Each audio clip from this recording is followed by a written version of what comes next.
How's it going, everybody? It's Crustio Crow back again, doing another alternative perspective on the Marvel Legends series. Charles Xavier on the retro card back, the Savage Land Professor X, as they call it. To give you a little glimpse of that card there. Picked that up today, decided there's some things to talk about with this figure. One, why I bought it. Two, what my thoughts are on it. And three, what it led me to do. And I'll cover all that in this episode, okay? I'm also going to quickly cover off the other thing I picked up today, which was both of the X-Men 3-packs that I was able to land on Facebook garage sale. You got Stormforge and Jubilee, you got Gambit, Banshee, and Psylocke, all in the Jim Lee era costume when they went off and fought the Shi'ar and Xavier and all that nonsense back in the day, late 90s.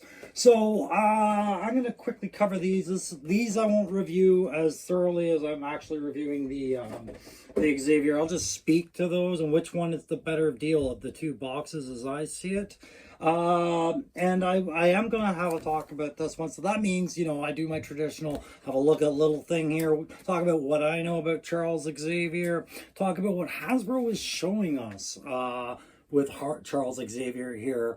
And then we come up with a little inspection of the character and the kit that he comes with, and we come up with a play hit. You know, how much of a percentage do I feel they hit with this kind of thing, as far as the play versus the cost versus what they should have done, and how much of the character hit. Did they reflect this one guy? How did they do it? Did they accomplish it, or did they fall short of it? And then lastly, we're going to answer a question. Did Charles Xavier, or Professor X in the Savage Land, did that character's potential get met with this figure? We're going to ask those questions. And like I said, we'll glaze over these box sets and just give you some thoughts and impressions on which one I thought was the better value for the price, given that they're both balanced, you know. If you like that sort of review, guys, or you're getting a kick out of my T-Triple-Cs, and yes, you are going to see a cameo of the next prop piece that I have in the works right now. Don't forget to hit that like, share, subscribe. It really helps the algorithm. I'm not trying to do anything profit-wise with this channel, just trying to grow it because it's like it's a hobby. I love seeing things grow as they come along. That's why I put so much into this, and it will help me do that if I can show up in other algorithms somewhere. So thank you very much if you've already done that. Don't forget those notification bells for when my next video on myriad of things drops. All right, guys, let's go over and give you some impressions on this guy, Professor X from the Savage Land. Yes, he's got Cerebro.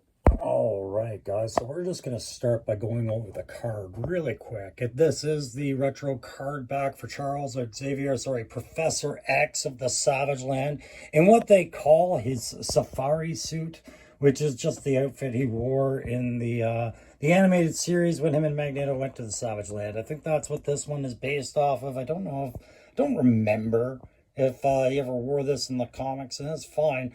But it's a great example of where your packaging kind of ruins your product really quick, all right? First, we got to do the count of the fingers. There's 5 fingers on those hands, all right? So we know an artist was commissioned to paint this or draw this. This isn't the AI overlords taking over completely yet. However, if you'll pay notice to the psionic effect of his telepathy and the way that hand with the 2 fingers pointed is supposed to tap against his head and trigger that. That's a cool little effect to express telepathy and psionic abilities. And then he's got his outreached fingers, and God, that looks like the Cobra Commander hand, or a lot of Marvel Legend hands of outreached hands. But right away we'll transition into what you get with this. You get Xavier in the uniform. You get a Cerebro helmet, which was the big sell for me. You get the one hand, which is the 2-finger tappy tap. And then you get a couple of fisty punchies. And then you get a couple of trigger finger hands. And that's really so he can hold Cerebro at his side when he's not using it. But what a waste. Why didn't we get the extending grab your brainsicle hand, or maybe the flashy flash psionic effect of some sort there? Why did we get trigger hands? So, whoops, there goes Xavier, and we'll just have a look at the back. Is there an explanation on the back? Probably not, but we'll have a look. It just says, in the treacherous jungles of a hidden Antarctic valley, Charles Xavier finds himself without his powers alongside Magneto, amidst a slew of prehistoric creatures. All right, so No Waverleys, quick little diagram of what you're getting as far as the head and the helmet, the fact that he's Professor X Savage Land variant, nothing else in that wave, and a whole bunch of legal gobbledygook. No explanation as to why he's got gunny gun hands and not the full psionic bat, but I digress. Let's move on to having a look at what we know about him and things like that. All right, so what we know about Xavier is pretty obvious. X-Men #1, he rolls out with his X-Men team, and that's way back in the golden era of comics. We're talking Jack Kirby days when Avengers still had a big funky first generation Iron Man, and the Hulk was still the raging monster without reason. So it was back in the 60s. Professor Xavier was confined to a wheelchair back then. Like I said, depending on who's writing or what era we're in, he has since gotten over that. A lot of people always ask, well, why didn't he just use his mind to walk? He's such a powerful, because he's a telepath, not a telekinetic. Telekinetics can move things with their mind and manipulate objects. Telepaths cannot. They can just read minds and travel the astral plane between thoughts and things like that, and enter people's minds. So there's the difference there, right? So he could never really repair the damage that was done to his spine. We see it in the comics in his origins, and I invite you guys always to check out JLS Comics or Comics Explained. Those guys are really good at explaining characters or plot lines in certain comics if you want to get caught up. It's not my job. What I can say is that you don't get a wheelchair with this one, because in this episode of the X-Men animated series, and I don't remember it so much in the comics, I don't know if that was something just written for the series, for the animated Fox show. Him and Magneto get washed up into the Savage Land, depowered, and they go on this whole adventure together. And so at that time, Xavier could walk. So I always liked it better with him walking, as much as I'd love to have one of his iconic wheelchairs in my collection, just because it always made sense. Here's a guy with access to all the mutants on the planet, and he can't get one of the healers to fix his spine. It never made sense to me. And so I think a lot of writers said it doesn't make sense. So we see him walking, I think, in present day iterations of him, because I think we're leaving that wheelchair behind now. What we get with this one is a big part of his character is Cerebro. It's another integral part of an Xavier story, where it's this piece of tech that he used to amplify his psionic abilities globally. So he could technically talk to anybody on the planet, anybody in the universe, using Cerebro and his telepathy. He's classified as the most powerful mind on the planet, and of course he did found the X-Men. He's been the X-Men's big daddy, sugar daddy, for as long as we've known. He's got a long history with them, both as their mentor, their leader, and sometimes as their greatest opposition. I earlier did a figure review on Moira McTaggart. Of course, he had a relationship with her. He's got his stepbrother Kane, who is the Juggernaut, but that's about all we need to know about Xavier. He's walking, he's talking, he's still suffering from his one true weakness there, and it's time to get into talking about this actual figure itself. So going from the head right away, I wasn't too impressed with the head. I mean, I don't really care that much about Charles Xavier. He wasn't my favorite core X-Men by any means. I don't like a whole lot of his character. James McAvoy, Patrick Stewart, whatever, they did fine jobs representing the guy, but I just am not an Xavier fan. I'm an X-Men fan, but Xavier, I find they've written him into corners and then pull him out really harshly several times. And we're talking about the most powerful mind on the planet, and he spent years not convincing a healer to fix his spine, mutant healers to do anything, right? Anyways, overall, the head kind of reminds me of a character that got a lot of criticism a couple of years ago. It seems like almost the same kind of style taught in sculpting school. I don't know, but I see a lot of similarities in the way that this face was approached. And once I saw it, I couldn't unsee it. I don't know if Cerebro makes Falcon any more palatable, but, oh. Don't fall in love with each other. Anyways, I just, once I saw that, I couldn't unsee it. Like I said, the buck is really why I had this thing in my mind, as I wanted to get this, because, I'll show it in pictures, but he fits in well with a Joe shelf. He fits in well with any shelf, really. Yes, it's a Savage Land variation of Xavier, but it's not a bad buck at all. You got the X flashes on the shoulder there. You got a nice black t-shirt, good head up down rotation, but pretty much nothing, like nothing going on for butterfly joints at all when you get up there. Virtually no ab crunch either, and that is something I'm not really happy about with the no butterfly, no ab crunch. You can't really get him doing a whole lot. But, he just recovered from getting out of a wheelchair, so I don't expect him to be too flexible. But I don't understand why they bounce around between designs. This is using clearly just a single male-female part, because it's all rotation, no bend, no swivel, right?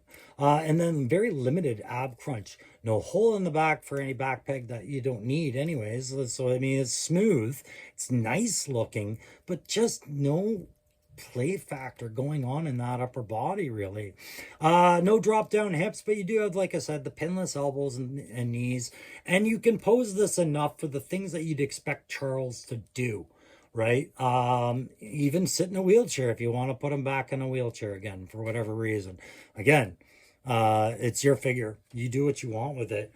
But I'm happy with the way this thing looks. And it does look good with the Joes. It looks good with the X-Men. That face sculpt, though, once I saw it, I had talked about it. It just, maybe it's the idea that they highlight the lips so much. I don't know.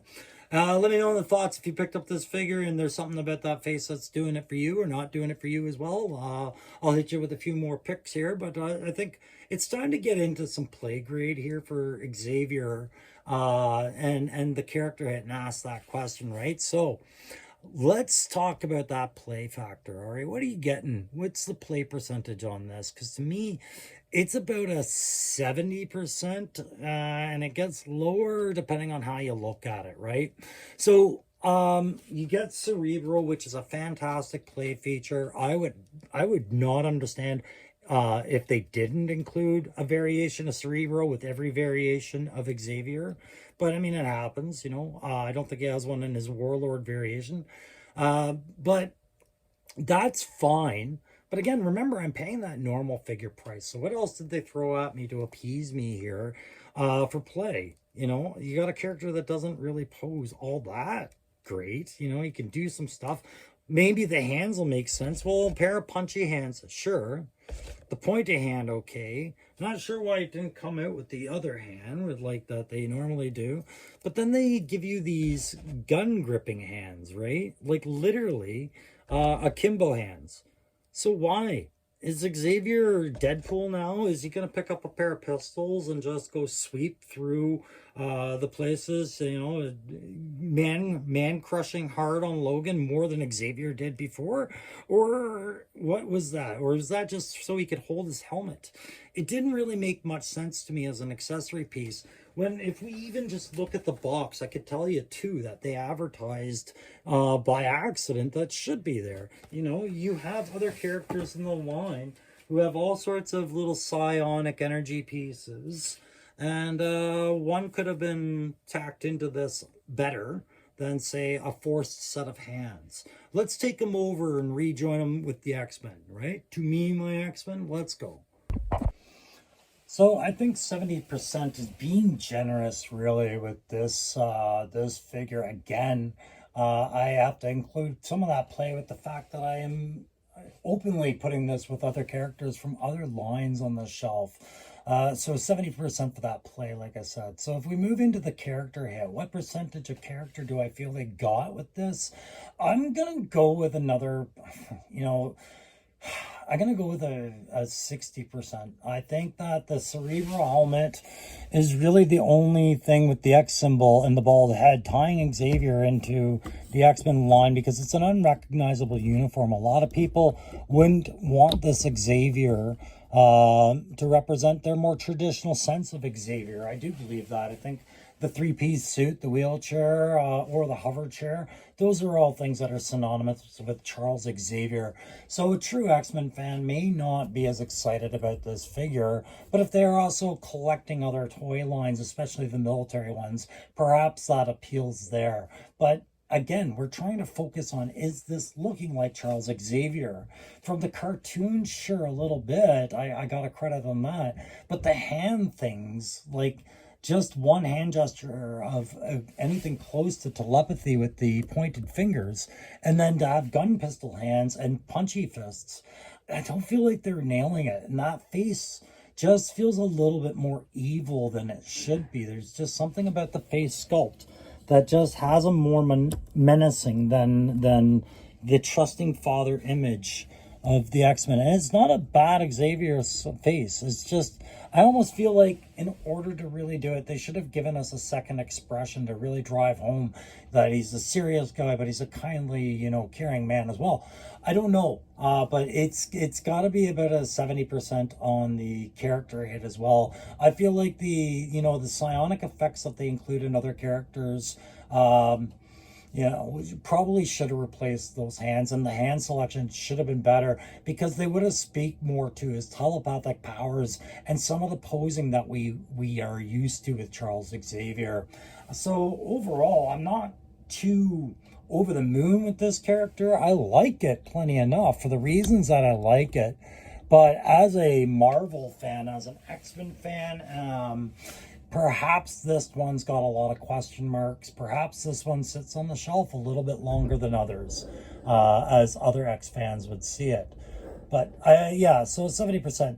Now I ask the question, did it achieve its character potential? Was that met here? Well, if you take into consideration that this was a Savage Land episode, he was depowered, sure, they met it, but it was weak. And it was from a period of Xavier that blink and you miss it. And even if you catch it, was it memorable enough to make you care? Maybe I'm wrong, but achieving that potential doesn't necessarily mean that was a high potential to start. So I'm going to leave it at that for that. That's Xavier. Now I'm going to talk about some of these X-Men in the background. All right, so like I said, Facebook garage sale. I picked these up unopened from a gentleman who gave me a deal by hooking me up with both at a certain price. Buy multiples, get more. So I looked at these sets and I thought, you know what? They're the same retail price no matter what. There's too much to get into. You're not going to do an expose of what I know about all of these X-Men, but you can talk about maybe what they come with and whether or not it's a good reflection of them, and weigh these sets and see which one I think was the better value. So set number 1 has Storm, Forge, and Jubilee. And set number 2 has Gambit, Banshee, and Psylocke. All right, so we'll go down here. There's Charlie gathering up his X-Men, and here we have set number 1, Forge, Storm, and Jubilee. Forge coming with a singular head sculpt, blank face expression, but the way they reflect his maker's abilities is with a sci-fi rifle that I wish they had made, had some exchangeable components, something for him to build, but he does have a cybernetic leg. You assume he's got a cybernetic hand under the glove. Just note that chest rig does affect some of his chest articulation, bringing his arms down to his side. Comes with an extra set of hands. Storm comes with 2 extra set of hands, one of which is the amazing lightning bolts. You know what happens to a toad when he gets hit by lightning? The worst line in the world. Anyways, I do have another Storm. I didn't mind grabbing this Storm just to see if the head sculpt works from just a head swap, or if they got the tones right with Bloodstorm, who I have from the Strange Tales line.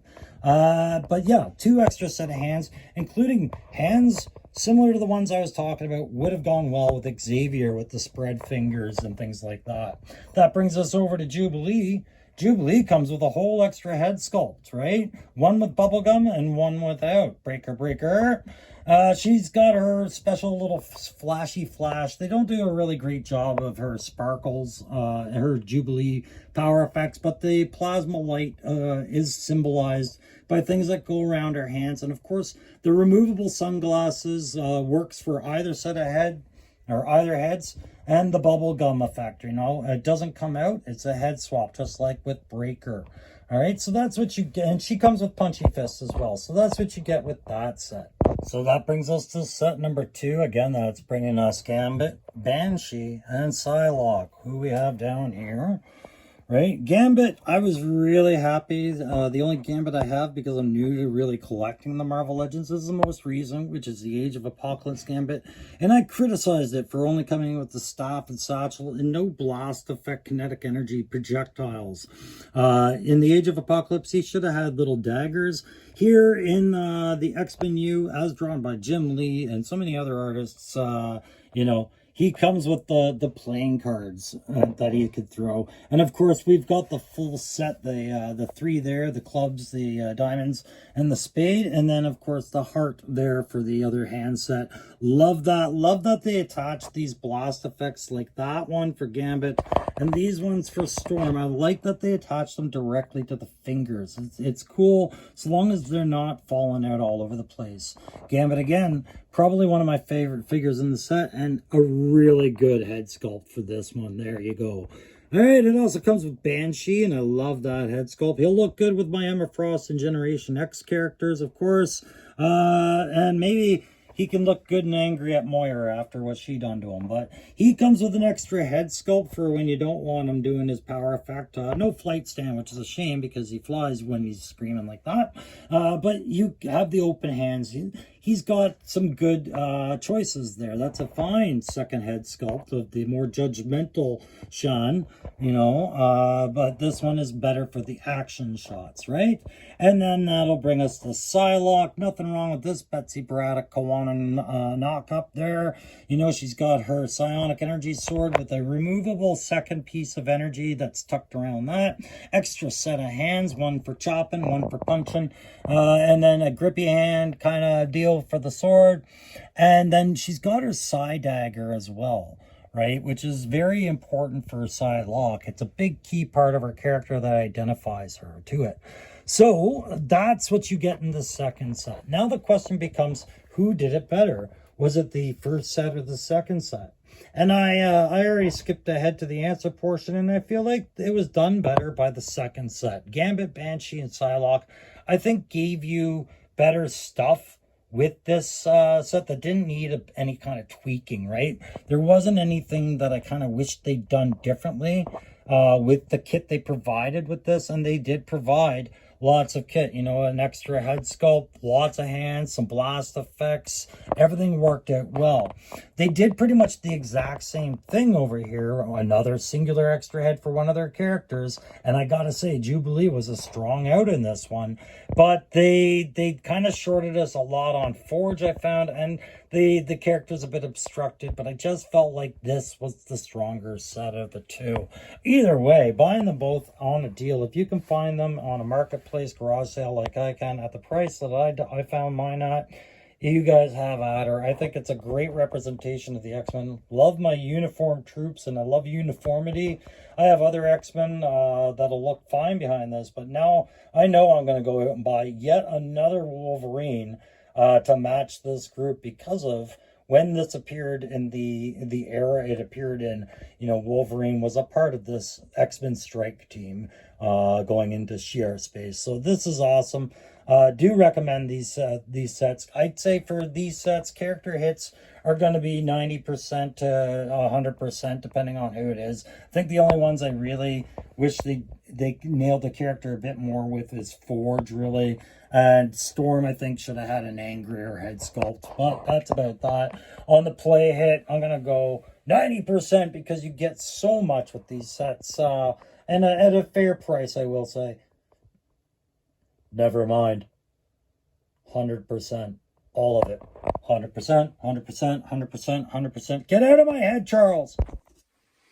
All right, all kidding aside, that's going to do it for this alternate perspective on Charles Xavier, sorry, Professor X Savage Land from the Marvel Legends series retro card back.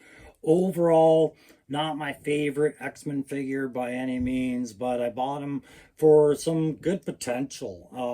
If you know, and you want him. If you don't, you probably don't want him as much or at all, but my God, I'm happy to have a Cerebro in there. It's good to have an Xavier.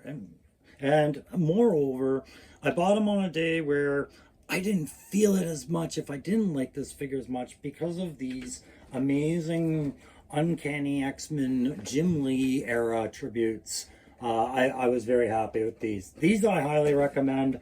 And this I only recommend if it's your kind of niche Xavier. All right, guys, that's going to do it for today. I'm going to have more videos showing up as we go. Everything that came out on pre-order for G.I. Joe, I have coming in, including Crystal Ball from Walmart, the Snake, the Divers, all that Mass Device stuff, Breaker. It's all coming.